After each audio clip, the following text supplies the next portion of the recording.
In today's khutbah, inshallah, I'll be speaking to you about a few ayat that belong to Surah Al-Qasas.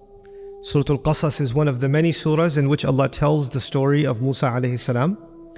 And a unique part of his life is mentioned in Surah Al-Qasas that's not mentioned anywhere else in this way.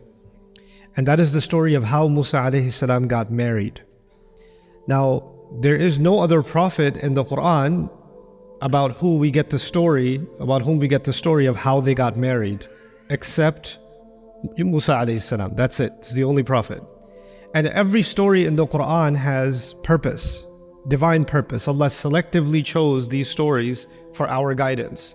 So of all the stories, there are marriages happening every day, and there are, hundreds of thousands of prophets in history, and several dozen of them have been mentioned in the Quran, and none of their marriages are talked about in the way that the marriage of Musa alayhi salam is talked about. So the wisdom in that is that we should be seeking wisdom about marriage itself from this story. Allah did not just tell us these stories in vain, or not just for interesting facts, but every part of the story gives us some principles, gives us some guidance.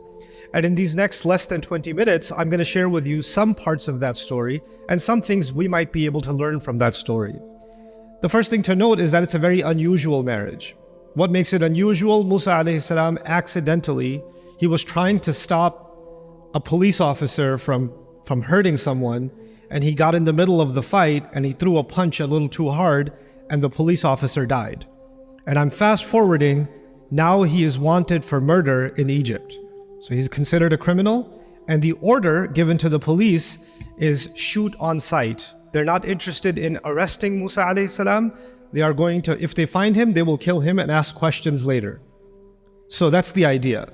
Now, knowing that, one of his friends told him, in the Quran we learned this, إِنَّ الْمَلَأَ يَأْتَمِرُونَ بِكَ لِيَقْتُلُوكَ, in the same surah, Surah Al-Qasas, that the police chiefs have already made a secret plan to kill you. So don't turn yourself in to the police, because the police have decided there's not going to be a trial. You're not going to court. You're not going to jail. You're going to be killed. They will kill you. So he runs away. فَخَرَجَ مِنْهَا خَائِفًا يَتَرَقَّبُ. He runs away from Egypt. He runs away from Egypt into the desert. And in the desert, there are no roads. There's no way you know where you're going.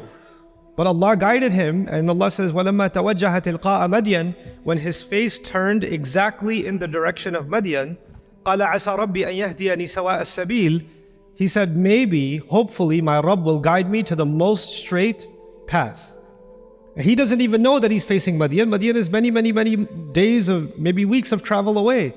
But he just turned his face in a certain direction, and Allah just put in his heart to make this dua, and he went in that direction. Now, you know something about the desert. If you go 1 degree off, you might end up making a giant circle. You end up where you started. You will have no idea if you're going the right way or not. And yet somehow he finally reaches, and Allah describes, وَلَمَّا وَرَدَ مَاءَ مَدْيَنَ. So what the background that I want to emphasize is that Musa alayhi salam is number one wanted criminal right now in Egypt. And if you find him, you better tell the authorities. So he escaped the world's biggest superpower right now. 2, he's homeless. He has no job, he has no money, he has no other food, nothing. And he reaches this lake near Madian, and he finally finds a rock or a tree, and he sits under the tree to relax. And when he relaxes, he sees people are bringing their sheep and their goats and their cows, and they're giving their animals water from obviously it's the desert, so very few places that have water, they're going to bring their animals to give them water. And he's watching this scene. So he says, Allah Azza wa Jalla describes, وَلَمَّا وَرَدَ مَاءَ مَدْيَنَ وَجَدَ عَلَيْهِ أُمَّةً مِنَ النَّاسِ يَسْقُونَ. When he reached the waters of Madian, he saw a group of people, they were giving their animals water. And then he says, وَوَجَدَ مِن دُونِهِمْ إِمْرَأَتَيْنِ تَذُودَانِ. He saw 2 women far away, and they were pulling on their animals. Their animals want to drink, and the girls are not letting them drink. So all the men are giving their animals food, drinking, and the 2 women are pulling their animals back, but the goat wants to drink and is fighting with the 2 girls. So he leaves the shade and he went up to them and said, "Ma khatbukuma? What's wrong with both of you? What's your story? Why are you doing this?" And so they were tough and they responded to him. They said, "La nasqi hatta yustir ar-ri'a." We're not going to give our animals water until all the other men and all their animals are done. We don't go down there and we don't want to be alongside these other men, what is Allah telling us? Those men were not very respectful towards women. And if they go down there, they will be inappropriate and they will behave badly towards them. They will harass them. They will, say things to them, behave a certain way. They're protecting themselves by keeping themselves back until those men are done, because they don't know how to be around women. Now Allah Azza wa Jalla is telling us a story about women that are living in a situation where it's very difficult for them to earn a living. They basically work in a farm, they take care of animals, but they live in a society that doesn't respect women. And it's harder for them to make the living than it is for the men. They have to do twice, 3 times the work because they have to hold the animals back. Musa alayhi salam sees this whole scene. He grabs the animals and he gets them food. He gets them to drink. And then he brings the animals back. فَسَقَالَهُمَا ثُمَّ تَوَلَّى إِلَى الظِّلِّ. So he gave both of those girls, animals, the drink, brought them back, and then he went back and sat down in the shade. And he says, قَالَ رَبِّ إِنِّي لِمَا أَنزَلْتَ إِلَيَّ مِنْ رَبِّي فَقِيرٌ. Right? So he says, رَبِّ إِنِّي لِمَا أَنزَلْتَ إِلَيَّ مِنْ خَيْرٍ فَقِيرٌ rather. He says, Ya Allah, whatever good you send my way, I'm faqir. I need it. The word faqir means 2 things. Faqir means someone who's bankrupt, someone who has nothing. Faqr also means when your back is broken. If somebody put so much pressure on your back that your back snapped, that means completely helpless. And what is Musa alayhi salam asking Allah? He's telling Allah, Ya Allah, I have no food, I have no money, I have no job, I have no safety, I have nothing. So whatever you give me, I will take it. I will not be picky. I will not say, well, yes, you gave me this water, but I really like apple juice, so I'll wait until I get some apple. He's not going to have this kind of attitude. Whatever Allah gives, in Arabic they say, Ar-Rashi radiya bima rakib. The one who is walking, he'll be happy with any ride. If you're walking 30, 50, 70, 100 kilometers and somebody offers you a bicycle, you're not saying, no, you have a BMW, we should talk. I don't want your bicycle. Whatever you get, you'll take it. So he says, Ya Allah, whatever khair you bring to me, I will take it. But the other meaning of this is also important. Musa alayhi salam felt guilty because he did kill someone and he did escape. And he knows a principle that we learn in the Quran, in al-hasanat yudhibna sayyi'at. Good deeds get rid of bad deeds. So whatever other opportunity to do something good you give me, I will take that opportunity also. Meaning he just saw these 2 girls that needed help, he just did some khair. And he came back and he sat down, and now he's asking, Ya Allah, if there's any other volunteer opportunity, anybody else I can help, let me know, I need the good deeds. So, Rabbi inni lima anzalta ilayya min khairin faqir. From this we also learn, and if you think about this, that every opportunity to help someone, because of the words anzalta ilayya, any opportunity to help someone was revealed by Allah. In my life and in your life. If somebody came in your life and you could have helped them, that was actually something revealed by Allah, sent down from the skies as an opportunity for you and me. And Allah is telling us, if someone like Musa alayhi salam is faqir, then you and I are definitely more faqir for any good deed. The other thing here, that when he makes this dua, I want you to go back to what he said when he first left Egypt. He said, hopefully Allah will guide me sawa as-sabil. Asa an yahdiyani rabbi sawa as-sabil. Maybe Allah will guide me to the straightest possible path. And what's beautiful is the straightest possible path led him to get married.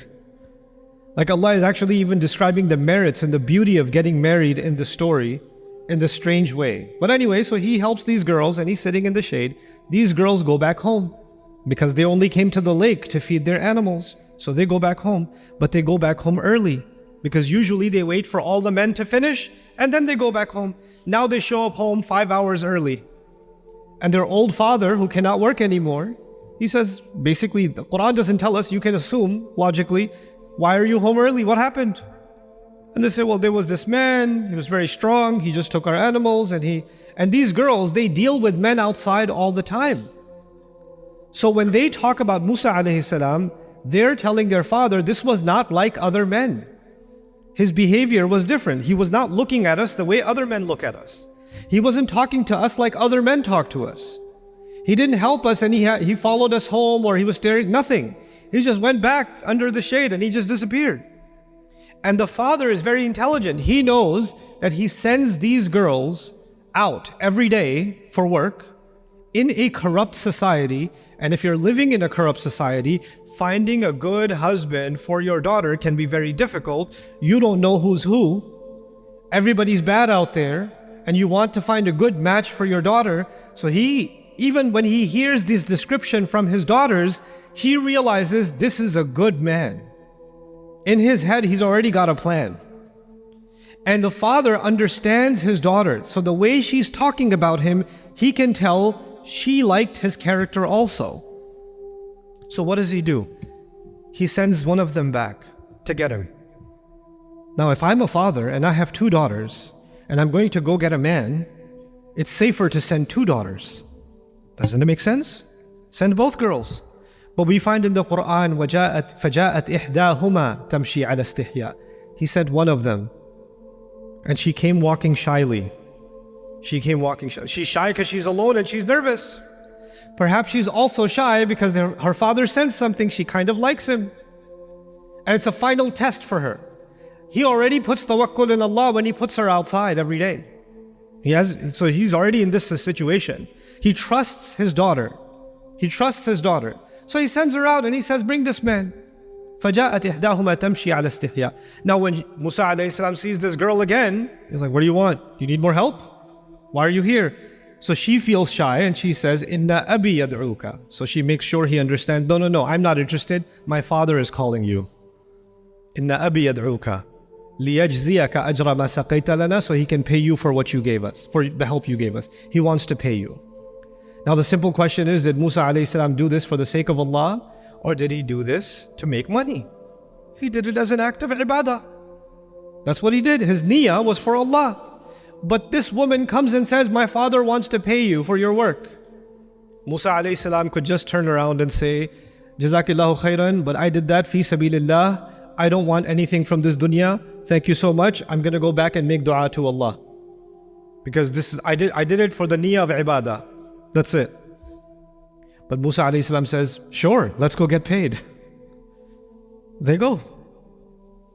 So why did he accept it? Why? Because Allah is teaching us how to understand dua. When Musa alayhi salam said to Allah, Ya Allah, whatever good you send my way, my back is broken, I will not be picky. And when this woman comes and says, my father would like to pay you, he understands Allah just answered his dua. He doesn't need to be more picky. He doesn't need to be more Islamic than Islam. Not saying this is for the sake of Allah, I don't want anything dunya. Yes, I need dunya. I just asked Allah for some dunya. So he goes. And when he goes to the father, he tells the father asks him, what are you doing here, young man? I've never seen you before. They have a conversation. And the 2 girls are also listening from the side. And he says, فَلَمَّا جَاءَهُ وَقَصَّ عَلَيْهِ الْقَصَصِ. When he came to him, he told him the whole story. What's the whole story? I was born in Egypt. I was raised in the palace. I accidentally killed someone. I'm wanted for murder. I escaped the country. I'm a fugitive. I'm an illegal alien. I don't have a visa here. I don't have any citizenship here. I have no job here. I have no money. I am bankrupt. And here I am. So now the father knows that this young man, he's a good guy. He's a good young man. He's honest. But the world's biggest military wants to kill him, and he's homeless, and he's bankrupt, and all of this, and the girl calls the father. The girl says, Ya abati istajirhu. Dad, I love you. Give him a job. Dad, the girl says to the father, give him a job. The father understood, if he gives him a job, there are 2 young girls in the house, and this young man in the house. You can't give him a job. This doesn't work. So she is speaking kinaya. She's speaking indirectly. Give him a job means, can you marry me to him? I know other men outside. They're not good like this man. I like this man. I like him enough. I trust him enough that he can work in this house. Remember, they don't even trust men enough that they can go to the same lake. Remember that? But she trusts this man enough that he can work in this house. And she says it to her father, we can hire him. He can work for us. The father understood the girl. And he goes to Musa alayhi salam. Inni uridu an unkiha ihda ibnatayya hatayn. I want to marry one of my 2 girls to you. Now, think about the marriage proposal. This young man came and said, I am illegal, I'm wanted, I have a criminal record, wanted for murder, I don't have a job. And the father says after 5 minutes, yeah, I think you should marry my daughter, it's a good idea. And he says, the father says, but you have to work for me for 8 years. And if you want to work for 10 years, up to you. You have the choice. You have to work 8 years or 10. Now look at the genius and the wisdom of the father. This is a good man, and a good man is hard to find. But you know what? If the man doesn't have the degree you wanted, he doesn't have the job you wanted, he doesn't have the papers you wanted, etc., but he's a good man, that much you know now, 100% that's a good man, then all the other things can come from Allah. Goodness, I don't know if that will come from the sky or not. The character is there. All the other things we can help him with. So when he says you have to work for me, he's not asking Musa for a favor, he's doing Musa a favor. Now Musa has a job. Now Musa alayhi salam is married to one of the girls. The father is also happy because one of his girls is married. Now they also have a protector in the house. Everybody benefits. Everybody benefits. But you can imagine that if we were talking about today's society, some Muslim neighbor, hey, so I heard you're getting your daughter married. Yeah. Who are you getting married to? Oh, this guy, he's not from our village. You're getting her married to an outsider? Must be a VIP, some important guy. Oh no, he's just homeless. Oh my God, what are you doing? You have such a wonderful daughter, you're ruining her future. Why are you getting her married to this person? And people talk, don't they? People talk. And when people start talking, people say, I don't know, this marriage he's a good guy, but people are doing too much talking. I don't think we can go forward with this marriage. Right? This is what we do in our societies. This is what we do in our cultures. If we don't make marriage easy, and if we don't make marriage based on the right reasons are character. The right reasons are integrity. The right reasons are honesty. If we don't make marriage easy, and if we stop listening to our daughters, because we listen to everybody else. Everybody talks. The uncles are talking. The cousins are talking. The in-laws are talking. The neighbors are talking. Everybody's talking. But the one person the father needs to be listening to is his daughter. That's the one person. She's an adult.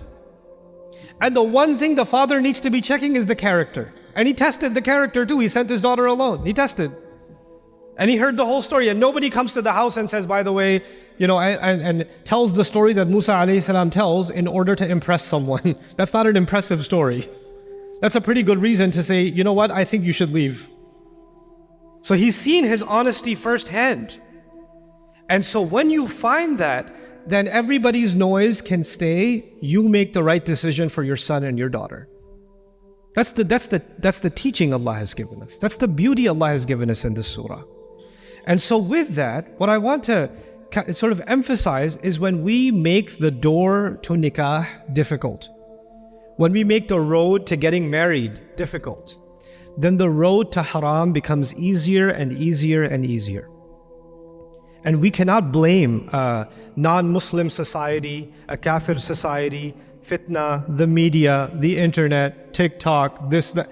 You can't blame anyone else. Their job is to make the haram easy.